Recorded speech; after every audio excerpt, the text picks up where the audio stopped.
अस्सलाम वालेकुम दोस्तों, उम्मीद है आप लोग सब खैरियत से होंगे। दोस्तों, आज की वीडियो में आप लोगों के लिए बहुत ख़ास वीडियो लेकर आया हूँ। हो सकता है शायद आपने इससे पहले ऐसी वीडियो ना देखी हो। दोस्तों, आज मैं वीएफडी के हवाले से मैं आपको बताऊँगा। और मैंने एक वीएफडी रिपेयर करी थी, किस हद तक रिपेयर करी थी मैं आपको वो भी बताऊँगा। उसकी कंडीशन क्या थी, पीसीबी पूरा ब्लास्ट हुआ हुआ था, आईजीबीटी मॉड्यूल उसका ब्लास्ट हुआ हुआ था, कार्ड पूरा उसका बर्न हुआ हुआ था। उसको मैंने रिपेयर कराया, आप लोगों को मैं दिखाऊंगा किस तरीके से मैंने उसको रिपेयर कराया। और दोस्तों, पहले मैं आपको इसकी बेसिक बताऊंगा, वीएफडी हम क्यों इस्तेमाल करते हैं, वीएफडी के बेनिफिट्स क्या हैं, एनर्जी सेविंग किस तरह से होती है और हम इसको क्यों यूज़ करते हैं, क्या क्या बेनिफिट्स हैं वीएफडी के, ये सब मैं आपको बताऊँगा। और इंटरनल डीपली मैं आपको बताऊँगा किस कदर ये किस तरह से ये काम करती है वीएफडी ड्राइव हमारी। देखें दोस्तों, वीएफडी वेरिएबल फ्रीक्वेंसी ड्राइव है। इससे हम फ्रीक्वेंसी को कंट्रोल करते हैं। कोई भी इंडक्शन मोटर अगर हम डायरेक्ट सप्लाई से चलाएं तो उसकी कंट्रोलिंग हमारे हाथ में नहीं होगी, सिर्फ हम उसको ऑन ऑफ कर सकते हैं। जैसे ही उसको हम लाइन में लगाएंगे, लाइन में जैसे ही लगाएंगे वो अपनी फुल स्पीड पर चलेगी। DOL soft starter star delta की मदद से हम उसको उस तरह स्पीड कंट्रोल नहीं कर सकते जिस तरह हम इसमें VFD से कंट्रोल कर सकते हैं स्पीड को। और देखें, इसमें प्रोटेक्शन भी होती है VFD में, जो हमें वैसे नहीं मिलेगी प्रोटेक्शन जिस तरह हमें VFD में मिलती है। देखें दोस्तों, कोई भी अगर मोटर को मैं 3 फेज़ की मोटर को अगर मैं चलाऊं, VFD सिंगल फेज़ भी होती हैं, 3 फेज़ भी होती हैं, मैं आपको 3 फेज़ की बता रहा हूँ। कोई भी मोटर अगर हम डायरेक्ट सॉकेट से चलाएं, अगर वो मैकेनिकल कोई उसमें जाम हो जाए या उसमें कोई एक्सीडेंट हो जाए या कोई भी मसला आ जाए मोटर में, तो हमारा क्या होगा, फ्यूज़ बर्न हो जाएगा या हमारा ब्रेकर ट्रिप हो जाएगा। अगर ब्रेकर भी ट्रिप नहीं हुआ, फ्यूज़ भी बर्न नहीं हुआ, तो हमारी वायरिंग जल जाएगी या हमारी मोटर की वाइंडिंग जल जाएगी, मोटर भी जल सकती है। अच्छा, इसमें VFD में मैं उसका रीज़न बताऊंगा, प्रोटेक्ट कैसे हो रहा है, और ये भी बताऊंगा ये किस तरीके से काम कर रही है। और देखें दोस्तों, VFD हमारी इसमें जो है, पहले मैं आपको इसकी कंडीशन दिखाऊं। इसी तरीके की कंडीशन थी, इससे ज़्यादा ख़राब थी जो मैंने रिपेयर करा हुआ। ये यहाँ से पूरा ब्लास्ट था, होल हुआ हुआ था, ठीक है। इसका IGBT मॉड्यूल ब्लास्ट था, वो मैंने उसको रिपेयर कराया। पहले मैं आपको बताऊं VFD किस तरह काम करती है। देखें दोस्तों, VFD में हम RST पर इनपुट लगाते हैं, अपनी लाइन लगाते हैं, उसके बाद UVW यहाँ से मोटर की आउटपुट हम ले लेते हैं, ठीक है। अब इसकी कंट्रोलिंग पूरी हमारे हाथ में होती है। दोस्तों देखें, VFD से हम सॉफ्ट स्टार्ट सॉफ्ट स्टॉप कर सकते हैं, जो हम उस तरह नहीं कर सकते। मैकेनिकल सिस्टम की मदद से हम कर सकते हैं, लेकिन उसमें जर्किंग आएगी और भी बहुत सारे लॉसेस हैं। लेकिन VFD में हमें बहुत बेनिफिट्स हैं, कोई जर्किंग नहीं आएगी और हम जिस तरह की फ्रीक्वेंसी लेना चाहें स्टार्ट में या स्टॉप में, हम उस तरह से ले सकते हैं। इसमें एक्सीलरेशन डी एक्सीलरेशन टाइम होता है। अगर आप चाहें कि 5 सेकंड तक 20 हर्ट्ज़ पर मेरी मोटर चले, उसके बाद 50 हर्ट्ज़ पे चली जाए, तो ये उसी तरीके से मोटर को स्टार्ट करेगी। और स्टॉप भी आप करना चाहें तो उसी तरीके से आप स्टॉप कर सकते हैं। अलग अलग प्रोग्राम होता है, जो आप चाहें अपनी मर्ज़ी के मुताबिक कंट्रोल कर सकते हैं मोटर को। मोटर जब आप कंट्रोल कर लेंगे तो कोई भी मशीनरी, कोई भी प्लांट आप उसको कंट्रोल कर लेंगे। अच्छा दोस्तों, इसके अंदर जब इनपुट आती है, मैं आपको ऐसे दिखाऊँ, VFD का कार्ड है। देखें दोस्तों, कोई भी VFD हो, delta, Puma, INVT, Teco, Schneider, Telemecanique, Hyundai, Omron, Mitsubishi, Toshiba, ABB, Danfoss, LS, Lenze, Fuji, फ्रेनी, कोई सा भी इन्वर्टर हो, कोई सी भी VFD हो, कोई सी भी ड्राइव हो, उसकी जो है लॉजिक सेम होती है। उसके साइज डिफरेंट हो सकते हैं। जैसे अगर 20 HP की मोटर है, उस हिसाब से उस पर VFD लगेगी। अगर 100 HP की मोटर है, उस हिसाब से उस पर VFD लगेगी। 7 HP की, अगर 10 HP की मोटर है, उस हिसाब से उसमें VFD का साइज में फ़र्क हो सकता है, डिज़ाइन में फ़र्क हो सकता है, क्वालिटी में फ़र्क हो सकता है। बाकी वर्किंग सब सेम होती है, बस आप लोगों को समझना है। दोस्तों, मैं आपको एक बात बताऊँ, देखें, ये एक कार्ड है, बोर्ड है VFD का। अब इसमें क्या है, हमारी जब AC इनपुट आती है तो यहाँ से ब्रिज लगा हुआ होता है, ब्रिज से रेक्टिफायर होकर AC कन्वर्ट हो जाती है हमारी DC में, और DC के बाद इसी कार्ड में हमारे पास पावर बैंक लगा हुआ होता है। पावर बैंक अलग अलग तरीके से देखें VFD में लगे हुए होते हैं। हर कार्ड में पावर बैंक में जब DC हमारी स्टोर हो जाती है, तो ये देखें, उसके बाद हमारा कंट्रोल सेक्शन बना हुआ होता है, IGBT मॉड्यूल लगा हुआ होता है, ड्राइविंग सेक्शन बना हुआ होता है। IGBT मॉड्यूल हमारी मोटर की आउटपुट दे रहा होता है। अब ये IGBT मॉड्यूल, अब मैं आपको यहाँ से समझाऊँ, IGBT मॉड्यूल यहाँ से UVW ये पॉइंट से आउटपुट देता है। लेकिन इसको कैसे पता चलता है कि अभी आउटपुट इतने हर्ट्ज़ पे देनी है, इतने हर्ट्ज़ पे मोटर चलेगी, कितनी आउटपुट देनी है? इसको देखें, IGBT मॉड्यूल में हमारे इस तरह से गेट होते हैं, ठीक है। ये अलग अलग तरीके के होते हैं IGBT मॉड्यूल हमारे। ये क्या है, इनको जब मालूम होता है कि इनके पास कोई सिग्नल आता है, ये ड्राइविंग सेक्शन है, ये इसको बताते हैं, ऊपर कंट्रोल कार्ड बताता है कि आपको इतनी आउटपुट निकालनी है, तो ये उसी हिसाब से फ्रीक्वेंसी आउटपुट वोल्ट आउटपुट करता है, उसी हिसाब से आपको वेव देता है ये दोस्तों। फिर हमारी मोटर पे जो भी हमने कमांड दी है, जो भी हमने सिग्नल मिला है, सेमीकंडक्टर उस तरह से काम करते हैं और हमें आउटपुट मिलती है। और इसके अंदर प्रोटेक्शन के हवाले से मैं आपको बताऊं, देखें अगर हम डायरेक्ट मोटर को लाइन से चला रहे हैं, फेस लॉस का अगर कुछ हो गया, कोई मसला आ गया तो हमें नहीं पता चलेगा, ठीक है, कोई भी हादसा हो सकता है। लेकिन वीएफडी में क्या है, अगर फेस लॉस हो गया, फेस अनबैलेंस हो गया या कोई भी मसला आ गया, शॉर्ट सर्किट आ गया, तो ये अलार्म दे देती है वीएफडी। वीएफडी आपको बता देती है।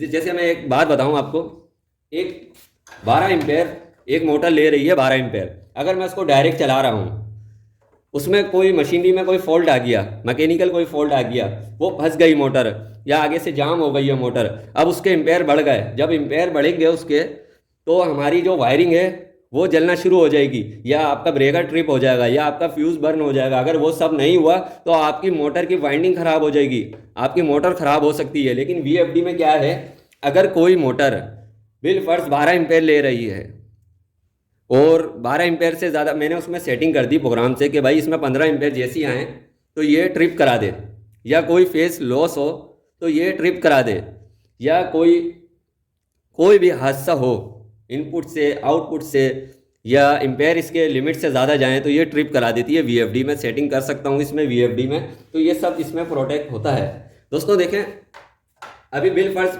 मेरी एक मोटर 12 एम्पेयर ले रही है, ठीक है, 12 एम्पेयर ले रही है, और अगर मैंने 15 एम्पेयर तक वो चली गई, किसी भी सूरत में अगर जाम होगी या मैकेनिकल कुछ ख़राब होगा उसमें, तो वो एम्पेयर जब रुकेगी तो एम्पेयर उसके बढ़ जाएंगे तो ये यहाँ से इसको पता लग जाएगा कि मोटर लोड ले रही है। ओवर लोड का भी एरर आ सकता है, ओसी का भी एरर आ सकता है, कोई भी एरर जो डिज़ाइन के हिसाब से, जिस कंपनी ने जिस डिज़ाइन के हिसाब से वीएफडी को डिज़ाइन करा है, जिस डायग्राम के हिसाब से उसको, जिस लॉजिक के हिसाब से उसको डिज़ाइन करा है, उस हिसाब से वो आपको बता देगी कि भाई इसमें ये मसला आ रहा है। ठीक है दोस्तों, मैंने आपको इसके प्रोटेक्शन का ये थोड़ा बहुत बताया। अब मैं आपको एक और बात बताऊं, जैसे अगर हम डायरेक्ट लाइन से चला रहे हैं, कोई भी मोटर है, हम उसको कंट्रोल नहीं कर सकते, स्पीड उसकी कंट्रोल नहीं कर सकते।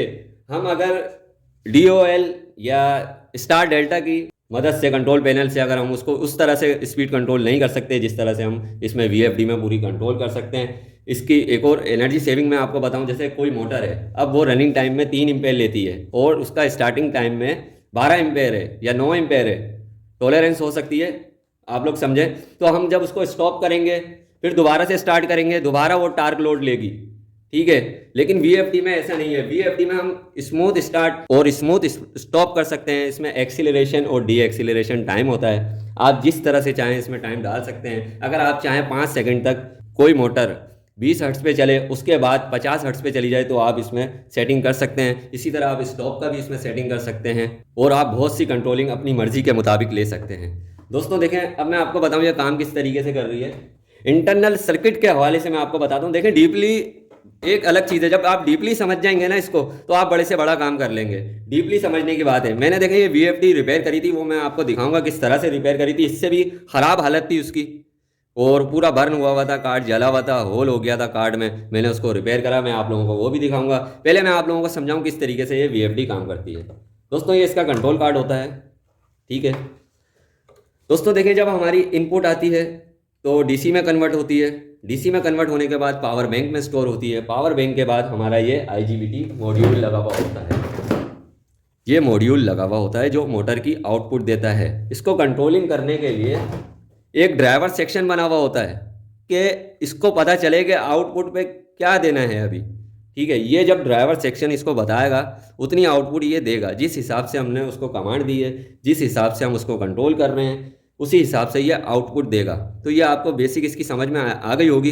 अच्छा, इसमें हादसे की सूरत कुछ भी हो सकती है।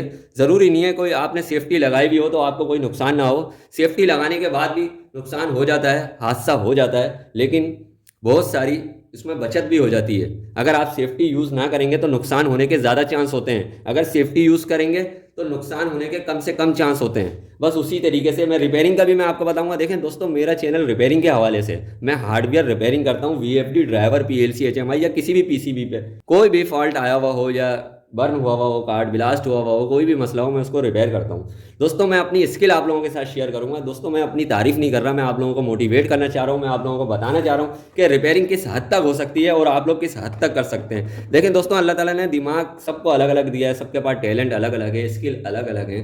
बहुत से काम ऐसे हैं जो मैं नहीं कर सकता, आप कर सकते हैं, और बहुत से काम ऐसे हैं जो हम सब कर सकते हैं। बस थोड़ी सी मेहनत की, कोशिश की और हिम्मत की ज़रूरत होती है। वो बस रिस्क लेना पड़ता है। मैं आपको बताऊंगा किस तरीके से लोग मना करते हैं काम का, कि ये डेड कंडीशन में स्क्रैप हो गया कार्ड, वो किस वजह से मना करते हैं, क्यों करते हैं, वो भी मैं आप लोगों को बताऊंगा। और बहुत से लोग मेहनत करते हैं, रिस्क भी लेते हैं और रिपेयर कर लेते हैं, वो लोग कामयाब भी हो जाते हैं। अब देखें, मैं आपको एक बात बताता हूँ दोस्तों। देखें, इसमें ड्राइविंग सेक्शन होता है, IGBT मॉड्यूल होता है, जो बहुत अहम होता है किसी भी VFD ड्राइव में, किसी भी कंट्रोल पैनल में, किसी भी कंट्रोल ड्राइव में। ये देखें, इस तरीके का IGBT मॉड्यूल होते हैं। अच्छा, ये बहुत एक्सपेंसिव होते हैं दोस्तों। 5,000, 10,000, 20,000, 25, 30, 35,000, जिस हिसाब से इसके एम्पेयर होंगे, जिस हिसाब का ये डिज़ाइन होगा, जिस हिसाब की इसकी वर्किंग होगी, उस हिसाब से ये इसके रेट होते हैं दोस्तों। अब होता क्या है, किसी भी VFD ड्राइव में जब ये ब्लास्ट हो जाता है, तो फायरिंग सेक्शन भी ब्लास्ट हो जाता है, बहुत सारे आगे भी काम आ जाते हैं। तो अब करते क्या हैं, बहुत से लोग बोलते हैं कि ये स्क्रैप हो गया है, ये नहीं रिपेयर होगा, या वो उसकी रीज़न क्या होता है। एक तो उसमें टाइम पीरियड, दूसरा उसमें मेहनत, तीसरी बात उसमें इन्वेस्टमेंट, और चौथी सबसे बड़ी बात डर। डर क्या है आपको, एक रिस्क, यानी कि आप सोच रहे हैं कि अगर मैंने इसमें दोबारा से IGBT मॉड्यूल लगाया, एक्सपेंसिव 15-20 हज़ार रुपये का कोई IGBT मॉड्यूल मैंने लगाया, अगर कोई मिस्टेक हो गई तो ये दोबारा से ब्लास्ट हो जाएगा। अच्छा, किस वजह से होगा, क्यों ब्लास्ट होगा।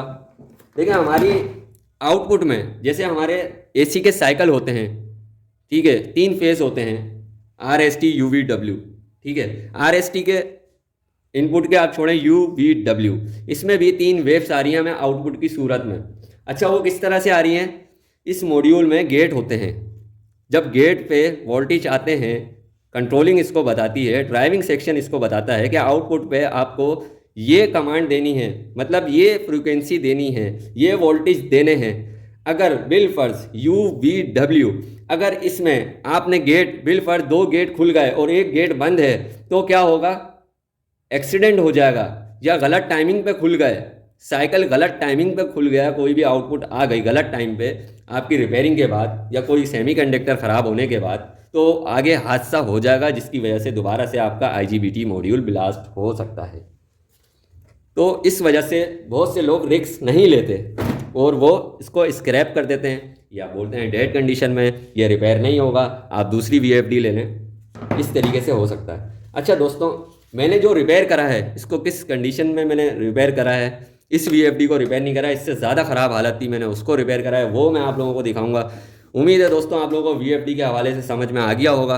Electrical, electronic, industrial engineering field से ताल्लुक़ रखने वाले तमाम भाई, जो लोग टेक्नीशियन हैं, जूनियर हैं, सीनियर हैं, सीखना चाह रहे हैं, ट्रेनिंग ले रहे हैं, इंटरेस्ट रखते हैं, या इस फील्ड से रिलेटेड कोई भी काम करते हैं, वो लोग मेरे साथ जुड़े रहें। आप लोगों को ऐसी मज़ीद वीडियोज़ देखने के लिए मिलती रहेंगी। अब मैं आप लोगों को वो वीडियो भी दिखाऊंगा। दोस्तों, वीडियो पसंद आए तो वीडियो को लाइक भी कर लें और मेरे चैनल को सब्सक्राइब भी कर लिएगा, बेल आइकन को प्रेस कर लिएगा, ताकि कोई भी वीडियो अपलोड करूँ आप लोगों को नोटिफिकेशन मिलता रहे और बहुत कुछ सीखने समझने के लिए भी मिलता रहे। दोस्तों, ये जो ड्राइव है, आप लोगों को मैं मटेरियल के बारे में बताऊं, आप लोगों ने इलेक्ट्रिकल में पढ़ा होगा, सुना होगा, समझा होगा। दोस्तों देखें, हमारे पास 3 तरीके के मटेरियल होते हैं, मैं उसके बारे में बताता हूं, बेसिक जो इंपॉर्टेंट है। देखें, एक है हमारा कंडक्टर और एक इंसुलेटर है हमारा, एक है सेमीकंडक्टर। अच्छा, ये जो हमारी इलेक्ट्रॉनिक्स है, ये हम इस पर जो काम कर रहे हैं, ये सब सेमीकंडक्टर हैं, कंपोनेंट्स हैं।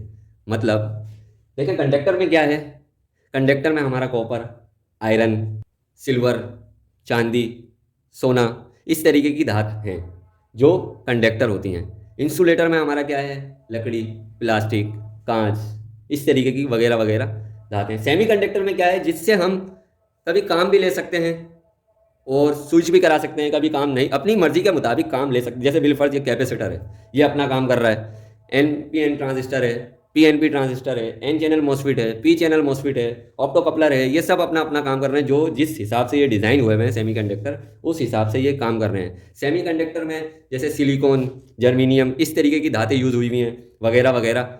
देखें, उस हिसाब से, जिस हिसाब से इसको डिज़ाइन करा है, उस हिसाब से ये काम करेगा, हमारी कंट्रोलिंग के मुताबिक ये चलेगा। ये है हमारे सेमीकंडक्टर। ये किस तरह काम करते हैं, किस तरह से ऑपरेट होते हैं, इनको क्या काम करना है, वो एक अलग थ्योरी है, वो बहुत डीपली और बहुत उसमें बहुत टाइम लग जाएगा। लेकिन आप इस बात को समझें जहाँ तक कि मैंने आप लोगों को समझाया है, उम्मीद है आप लोगों को बहुत कुछ समझ में आएगा। इसी तरीके से इसमें सेमीकंडक्टर यूज़ हो रहे हैं, अलग अलग अपना काम कर रहे हैं, फेज लॉस रीड कर रहे हैं, एम्पेयर रीड कर रहे हैं, आउटपुट फेज रीड कर रहे हैं, यानी कि प्रोटेक्शन का बहुत सारा काम कर रहे हैं इसमें। हर इस वीएफडी में हर वीएफडी में नहीं कर रहे, अलग अलग कंपनी की अलग अलग क्वालिटी है। जैसे लेंजे की है, और भी ड्राइव हैं, बहुत सारी वीएफडीज हैं, उसमें अलग अलग प्रोटेक्शन है, अलग अलग उसकी वर्किंग है, अलग अलग क्वालिटी है उसमें उसमें कितनी सेफ्टीज हैं, कौन सी कंपनी क्या चीज़ दे रही है, सब में अलग अलग हो। इसमें देखें सेमीकंडक्टर सब में काम कर रहे हैं। सेमीकंडक्टर अलग अलग हो सकते हैं, कंपोनेंट डिफरेंट लगे हुए हो सकते हैं, लेकिन वर्किंग सब एक जैसी कर रहे हैं। इसमें करंट सिटी लगी हुई होती है वीएफडीज वगैरह में, जो आउटपुट के एम्पेयर नापती हैं, और अगर कोई मसला आता है फेस के अंदर तो वो आपको एरर दे देती है, या इनपुट फेस मिसिंग होता है तो वो बता देती है, आउटपुट पे कुछ मिसिंग होती है तो वो बता देती है, ओवरलोड होता है तो तब बता देती है, अंडर वोल्टेज होता है तो तब बता देती है। वीएफडी से हम बहुत सारे बेनिफिट्स ले सकते हैं, आपको मैंने बेनिफिट बता दिए, पूरी कंट्रोलिंग ले सकते हैं। अब देखें दोस्तों, मैं आपको रिपेयरिंग, ये देखें मैंने बेसिक डीपली थ्योरी मैंने आपको बताई है, हार्डवेयर के हवाले से पार्ट्स भी मैंने आप लोगों को समझा दिए किस तरीके से काम कर रही है, और भी बहुत सारी चीज़ें अगर आप बोलेंगे और डीपली मैं वीडियो बनाऊंगा कभी टाइम निकाल के, आपको और अच्छे से सिखाऊंगा। अभी भी मैंने बहुत अच्छा आप लोगों को कोशिश करी है आप लोगों को समझा दूं ज़्यादा से ज़्यादा कम से कम टाइम में। इसी तरीके से अब देखें, जो मैंने रिपेयर करी थी वीएफडी, आज से 5 साल पहले मैंने रिपेयर करी थी, जो मेरे पास रिकॉर्ड है मैं आप लोगों से वो शेयर कर दूंगा रिकॉर्ड। जो देखें काम करते वक्त की तो वीडियो नहीं है, लेकिन आप लोग समझ जाएंगे किस तरीके से मैंने काम करा है। देखें दोस्तों, कोई भी पीसीबी बोर्ड हो, देखें हमारी इलेक्ट्रिकल वायरिंग होती है, वो तो नज़र आ रही होती है कंट्रोल पैनल में, मोटी मोटी वायरिंग होती है कि कहाँ से वोल्टेज कहाँ पर स्विच हो रहे हैं, यहाँ से यहाँ जा रहे हैं, ऐसे वायरिंग हुई भी होती है। इसी तरीके से हमारे पीसीबी बोर्ड में भी वायरिंग हुई भी होती है। इंटरनल वायरिंग देखें, एक तो यह पीछे हो गई एक लेयर, एक आगे हो गई। बहुत से पीसीबी में इंटरनल भी होती हैं, 2 लेयर 3 लेयर अंदर की डायग्राम। जब कार्ड पूरा बर्न हो गया, कार्ड यहाँ से ब्लास्ट हो गया, कार्ड पूरा डैमेज हो गया, अब उसको क्या करना है, मैंने उसकी वायरिंग करी, पूरी वायरिंग करी, अंदर की भी ऊपर की भी, जो शॉर्ट सर्किट था कार्बनाइज हो गया था वो सब मैंने हटाया। उसके बाद मैंने उसको आईजीबीटी मॉड्यूल मैंने दूसरा लगाया, ऑप्टो कपलर मैंने दूसरे लगाया, बहुत सारा जो जो फॉल्टी काम था। देखें आपकी चेकिंग पावर अच्छी होनी चाहिए, आप उसको अच्छे से टेस्ट करें, कंपोनेंट टेस्ट किस तरीके से आप करते हैं, आपको एक्सपीरियंस होना चाहिए आपका फील्ड में। उसके बाद बहुत सारी चीज़ें आप लोगों को समझने के बाद फिर आप काम करेंगे तो इंशाल्लाह ताला कोई भी बड़े से बड़ा मसला होगा आप लोग सॉल्व कर लेंगे। अब आप वीडियो में देखें मैंने किस तरीके से उसको रिपेयर करा था, उसको समझें, और मैं आगे आउटपुट लगा के उसकी आउटपुट भी दिखाऊंगा आपको, रन करके दिखाऊंगा। दोस्तों ये INVT VFD का कार्ड है जो मैंने रिपेयर करा था, ये ब्लास्ट हो गया था कार्ड, इसका मॉड्यूल IGBT मॉड्यूल ब्लास्ट हो गया था, PCB बोर्ड इसका बर्न हो गया था, बोर्ड में होल हो गया था, इसको मैंने रिपेयर करा, इसके फॉल्टी कंपोनेंट मैंने चेंज करे, उसके बाद मैंने इसकी वायरिंग करी, डायग्राम बनाने के बाद मैंने वायरिंग करी, इसको मैंने ठीक करा, कंपोनेंट टेस्ट करे। उसके बाद फिर आप लोग जो देखें मेरे पास रिकॉर्ड है वो मैं आप लोगों को दिखा रहा हूँ, जो मेरे पास वीडियो है वो मैं आप लोगों को दिखा रहा हूँ, इसकी आउटपुट भी लगा के दिखा रहा हूँ, आप लोगों को रन करके दिखाऊंगा।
ये वीडियो देखने के बाद आप लोग मुझे इजाज़त दीजिएगा, फिर मिलेंगे इंशाल्लाह ताला किसी नई वीडियो में नए काम के साथ। अल्लाह हाफिज़।